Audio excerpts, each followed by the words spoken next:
a hustle that you can be partaking in. If you could just start by introducing yourself. What is your name? How exactly did you come into photography? My name is Mainge Kabera. I'm a commercial, editorial, and lifestyle photographer. And how do you find this particular grind? What has your journey been like? How did you start? I started back in 2014 just as a hobbyist, and then I grew and became to be a profession. Do you believe, since you started this since 2014, do you believe that maybe this is a grind that could be earning you a living sustainably over a long period of time? Yeah, it can. I believe it can, yeah. And being in a competition such as this, the Great Nairobi Gallery, how exactly is it significant for photographers or people in the creative economy to be in such competitions? Maybe does it help you get known more? Yeah, I think it's a good platform to have your work seen, whereby anyone can submit. It doesn't matter if you're doing it professionally, if you're an amateur, you can just submit, and if you win, or if your work is shortlisted, you can be visible to everyone. And finally, exposure is so important for people in the creative economy. Being known or having your work seen is very important. How do you think that maybe people who are within this particular sector can do that?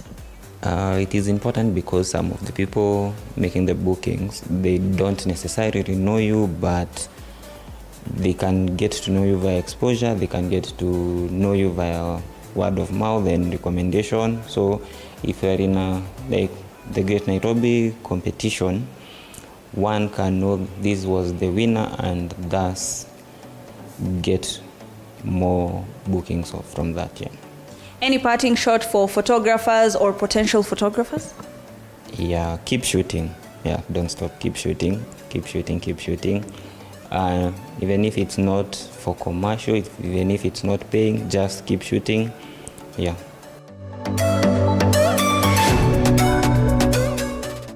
And here at the My Great Nairobi Gallery, we're just moving around, getting to know how photographers have been doing, what their journeys have been like. We had Kagera, who was the winner, and he has told us about his personal journey. But we also have amateur photographers who have been taking it with their phones. If you could just start by introducing yourself first. What is your name? How did you come into photography?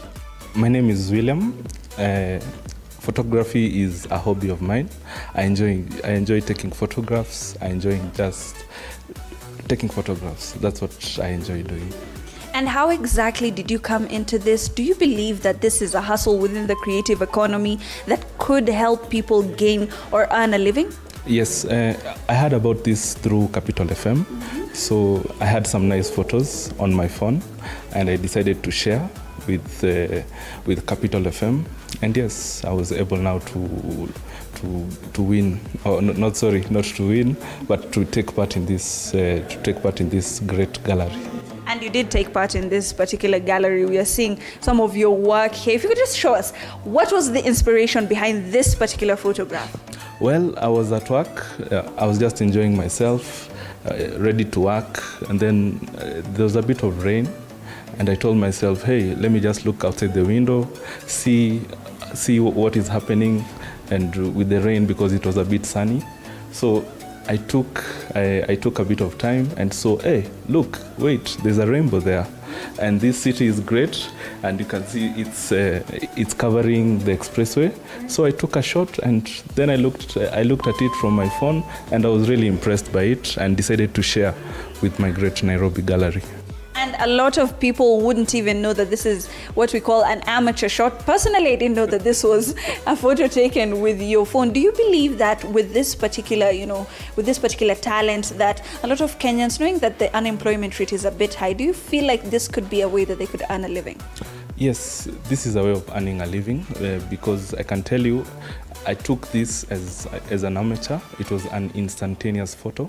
I didn't think through it. I just took it as it is, and here I am. And I can tell you, with my Great Nairobi Gallery, the event, I've been able to get something out of it. Any parting shots for photographers or potential photographers? I think for photographers, live your dream, show us your world through the camera, through the lens. Let us see your world. We know we can't be at all places at all times. So wherever you are and you take photos, you're able to showcase your work and you're able to showcase the world from where you are. So we get to see the world, we get to enjoy the world from where you are. And thank you so much for giving us your insight and for showing us your work. We go to another photographer. We want to give you the full scope of how exactly this grind happens.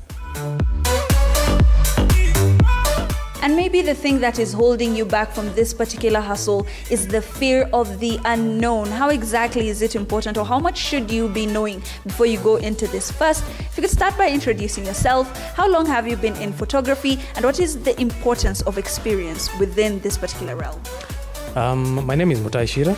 I'm actually an architect, trained and practicing in Nairobi, but I double up as a documenter of the built environment, architecture, interiors, cityscapes, as you can see today.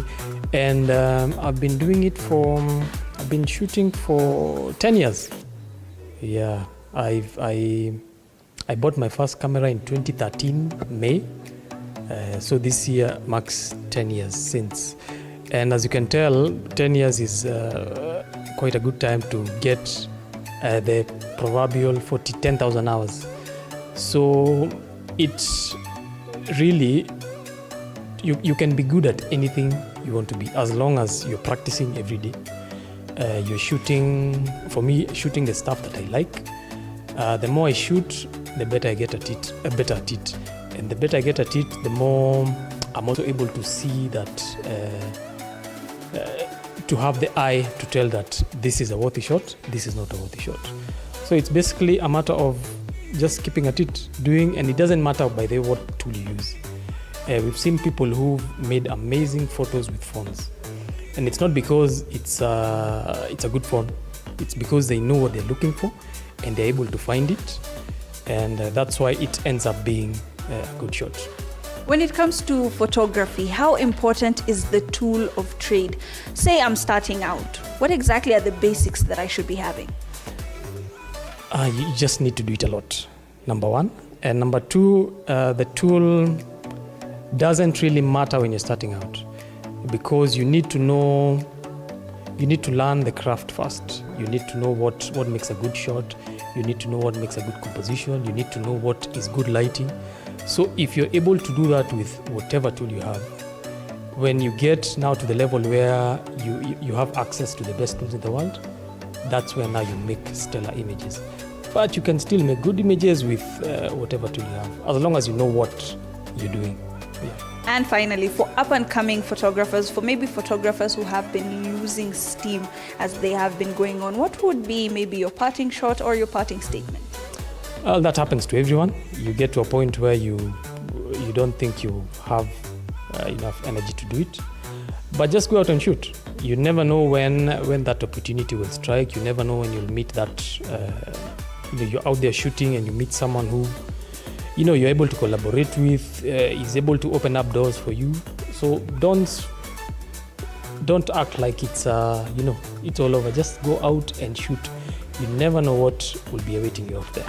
And thank you so much for speaking to us and speaking to The Grind. Do remember that even if you're going into photography, you can be making your own fortune, you can be making your own way, and maybe you can be making something for yourself. We go for a very short break, but when we come back, we have Business Capital.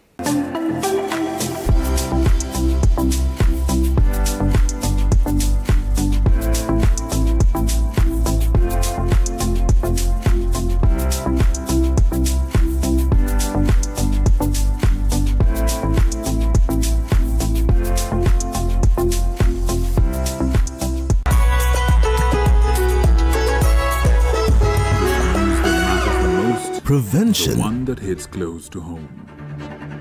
When disasters strike, we are there to inform you. When the bullets are flying, we tell you who's shooting and why. Reporting on your victories, your health, your money, your security, your past, present and future. We are interested in telling the stories of creativity, hard work, and resilience that you are known for. That is our job. This is my job. My name is Victor Muyakane, and it's my honor to bring you this news this way every Thursday night on the home of Untold Stories.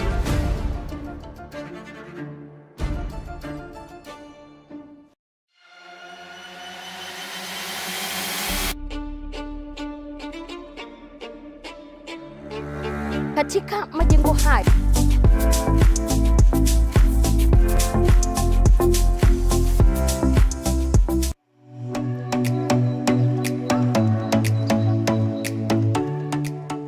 Now let's dissect how much photographers make on average.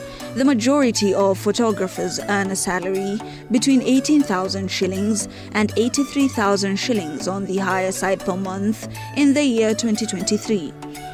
Estimates on the monthly wage for entry-level photographers ranges from around 8,000 shillings to 51,910 shillings. This, of course, are just rough estimates, since a majority of them work on freelance basis. This rate could either be higher or lower and often fluctuate according to different factors such as the general economic state of the country and, of course, the season. Photographers often have a boom season as the year is coming to a close. The end-year festivities, weddings, and even graduation ceremonies carry with it endless opportunities for partakers in this field. But one thing remains: like any other skill, photography requires practice to refine one's prowess and to enable them, over time, establish a style that would appeal to their target clients.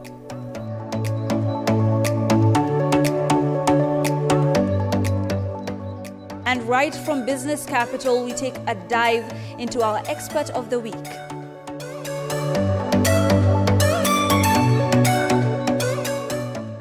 Our expert of the week will just give us an insight into the world of photography and, in extension, the creative economy. We already have seen some of the photographers, what their journeys have been like, but we also have the work of a professional. If you could just start first by introducing yourself. What is your name? How many years have you been doing photography? Hi, my name is Vincent Chepkwony, popularly known as Vince Chepkwony, running Vince Pictures. You have been doing this for a couple of years now. We've seen some of your works on display. Could you maybe tell us what usually is the inspiration behind your work? Inspiration is I love great buildings. That is why you'll see most of my work are buildings. And for your information, I shoot as a hobby. So my 8 to 5 job is something else. But when I'm free time, I shoot. I've invested in cameras and gear to allow me have such work. And speaking of such work, we are seeing that there's a whole wall having some of your photography. Maybe if you could just tell us, for this piece specifically, what was the inspiration behind it? What was going on through your mind? When did you take this? When GTC came up some few years ago, it changed the landscape of Nairobi. And one of the things that we wanted to do was, for a very long time, we've known Nairobi through KICC. So we figured out this building looks nice. So what would happen if we were to shoot it in the morning? So you can imagine how it looks from the glowing morning sun. It's beautiful, is it? It is gorgeous. Yes. So I and my friends, we organized one day where we sought permission from some building in Upper Hill, and this is the result. And there's a lot of work clearly that goes behind not only this particular photograph, but also this one. And you can see there's even a flag there. The timing is different, the lighting is different, therefore the message is different. When it comes to new up-and-coming photographers, what would you say they should concentrate on when they're looking at these aspects? I'll tell the new photographers to learn a lot about photography. Get someone to mentor you, because photography is not just about camera, click and go. There are a lot of things that you have to consider. What time of the day is it, so that you get the best lighting, illumination. Like this one was around 4 p.m. You see the sun is not very harsh. so that you get the best.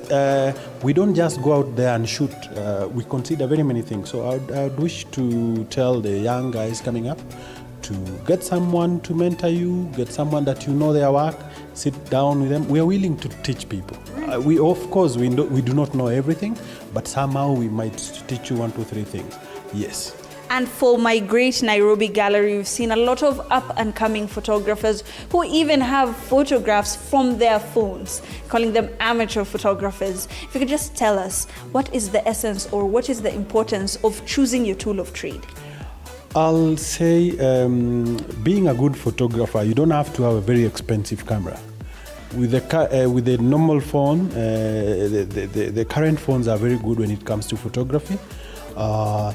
Photography is about having an eye. I'll tell you, someone can take a photo like this using their phone and you wouldn't know. But it is about having an eye. Take advantage of what you have. Take advantage of any gadget you have to bring out the best of you. Yes. And there's a way photographs just paint out Nairobi City. We're seeing CBK Pension Towers here, I&M, buildings that we go, we walk across every single day, but we never really look at them clearly and we never really see behind it. You've told a story through these particular photos. For, the people who have come knowing that you are a judge within this competition, why is it important to try and tell a specific story when you're taking photos? When taking a photo, you try as much as you can to have another perspective.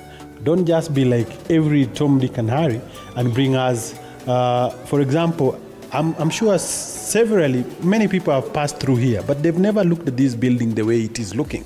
So as a photographer, we try to bring out a different perspective that now enhances our city, that markets our city. Now someone will say, I always see this building, but not as it is. So that is what we try to do, and so that we bring out the best of our Nairobi. And as a judge of the Great Nairobi Gallery, if maybe you could just tell us, what were some of the criteria that you were using when you were judging most of these photos that we're seeing today? I was privileged to be a judge alongside the famous Salim Amin, who's done a lot for photography. And during our judging, we looked at very many things. First of all, there was a brief of recreating Nairobi. So in our judgment, the first steps were, how good did this person follow the brief? And then you look at the composition, you look at is this photographer having an idea of exactly marketing Nairobi, showing Nairobi as it is, so that it is not just a plain photo. Another thing would be technical skills. How sharp is this photo? How color graded the photo is? Currently, there is a lot of artificial intelligence that people use to edit their photos. We end up you even get shocked, is this Nairobi? People are overdoing it. So we want to tell people those are things that we are looking at. The framing, there's a lot. When you look at the photo, does it attract, does it impress you overally? When you look at it, do you get, energized that, wow, this is my Nairobi? Those are the things we are looking at. Yes. And for the creative economy, we know that this particular sector can be a bit troublesome, especially for up-and-coming names, people who maybe don't have a lot of work out there. Do you believe, first of all, that a person can make a living out of photography? And if they would want to go into it, what exactly can they do to etch a living out of it? I would encourage those that feel they have the talent to be photographers to take advantage of that talent, that drive. There is a lot of money out there. I'll tell you one thing. You visit these big hotels in Nairobi, those photos that are displayed there, a simple photo would be going for around 300,000. 300,000 if you were to, say, sell 2 photos in 2 months, you're headed somewhere. And so the best thing is try as much as you can to polish your talent. Make it better every day. I tell people, if you want to get it better, practice. Always shoot. Don't rest. There's always a learning thing. For me, I always shoot. I always make sure. Every weekend I shoot. And I've made sure that I learn. I talk to people. When I see a post by someone, I ask them, what were your settings? What did you do? So that we all improve the photography that we have. One thing about the just concluded competition, there were so many entries, and I'm glad that people have really improved. Our photographers have come of age. There were beautiful photos out there, and I want to thank everyone that participated. Yes. And when it comes to polishing your work, you're saying practice makes perfect, which is a very essential thing for a lot of the photographers who are coming up. But maybe they could be holding back because of a lot of policy regulations. There's the new digital tax. What would you tell them? First of all, I want to thank the Nairobi County under the leadership of Governor Sakaja. Initially, it was very hard for photographers to photograph in Nairobi. When he came in, he made it easy for us. As for taxes, we live in a world that we must pay taxes, but we try. Let's try our best. We get that revenue. No one will tax you if you don't get the money. So if you are to get money, of course you will pay some tax. But I'm calling upon probably the government to at least the creatives, the young guys who are growing up, at least they get some rebates because the economy out there is really tough on them. Yes. And rebates are very important for an up-and-coming sector. And speaking of an up-and-coming sector, there's a lot of technological advancements that are taking place. Where do you see the future of photography as we start to wind up? Technology is really advancing. Cameras are getting better and better. There's also the artificial intelligence that helps edit photos or do stuff. But artificial intelligence will never take a photo. So it's upon every photographer to polish their skills and do the clicking personally. So I want to encourage everyone to take advantage of the advances, make use of them. Don't cry out there and saying things are changing. So as things